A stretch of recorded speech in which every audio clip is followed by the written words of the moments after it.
এই ছিল বিচার অবস্থা শেখ হাসিনা। আমরা যে আসাদুজ্জামান নূর শুধু মাহমুদুর রহমান নয়,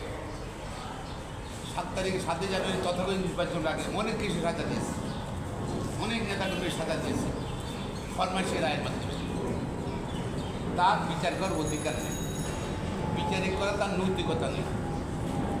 সেই যে সাক্ষীকে আগে এগিয়ে নেওয়া, সাক্ষী দিতে, এটি প্রমাণ করে তার বিচারিক মানসিকতাই ছিল না, তার বিচারিক ক্ষমতা রহিত করা হবে।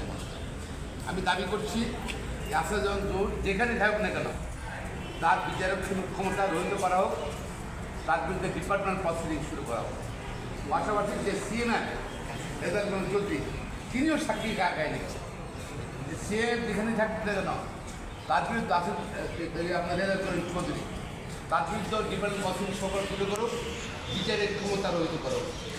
তারা অবিচারক সুলভ কর্মকাণ্ড করেছেন, যে clear evidence of his conduct as a বিচারক, এজ এ ম্যাজিস্ট্রেট বা এজ এ ম্যাজিস্ট্রেট হিসাবে, এজ এ কোর্ট হিসাবে সেটা করতে পারেন না।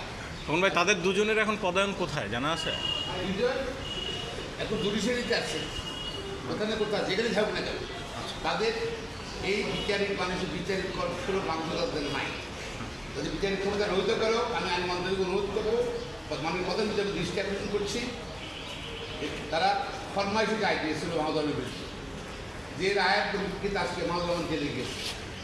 এই দুই ব্যক্তিকে আর কি সাক্ষী আগে নিচ্ছে যে আসেন সাক্ষীদের রায়ের পক্ষে দেবে নাকি, এটা তুমি করে এটা। হ্যাঁ, তো এটা ধরেন এটা হইতে পারে না, এটা বিচারকের এই আচরণ হইতে পারে না। সে আবার বিচারক বিরোধ থাকবে কীভাবে বলে না, সরকার সংস্কার করতেছে, এখানকার এটাকে মাল ওদেরকে দিচ্ছে, মাল তো থেকে দেখতেছে। হ্যাঁ, পাতা সরকারের যে দুষ্টান করছে তার বিচার বিভাগে তা থেকে যাচ্ছে, তাই এই যে ট্রান্সফার করলে হবে না।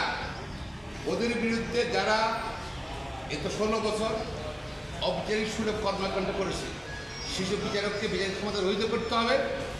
আপনার এই দুজন সহ আসাদুজ্জামান নূর এবং চৌধুরী সহ সকল বিচারক, যারা যেসব বিচারকরা অবিচারক সুলভ আচরণ করেছে গত 16 বছর, মিথ্যা হামলায় যারা সাজা দিয়েছে এবং ফরমাইশে রায় দিয়েছে, তাদের ব্যবস্থা গ্রহণ করুক।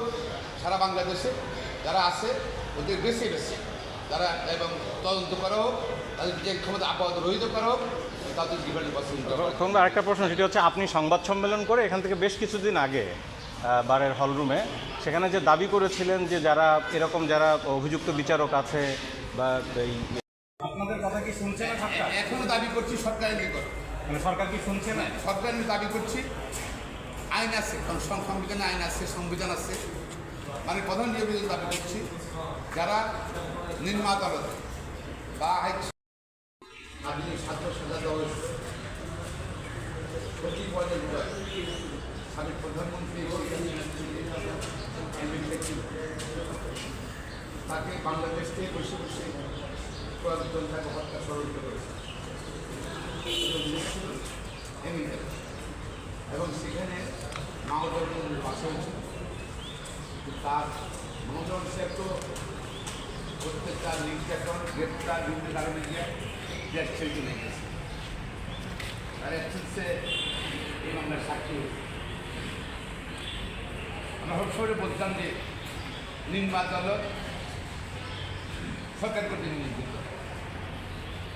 দেখেন আমি একটা ফটো দেখাচ্ছি, এখানের মধ্যে যে আসাদুজ্জামান নূর যাকে যে তাকে সাজা দিয়েছে মামলা, সেই মামলার সাক্ষী বা ব্যক্তি যথাযথ ব্যক্তির সর্বীকরণ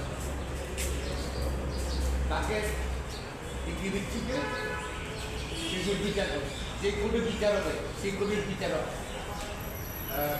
আসাদুজ্জামান নূর সিএনআই রেজাল্ট চৌধুরী আর এই সাক্ষীকে বিচারক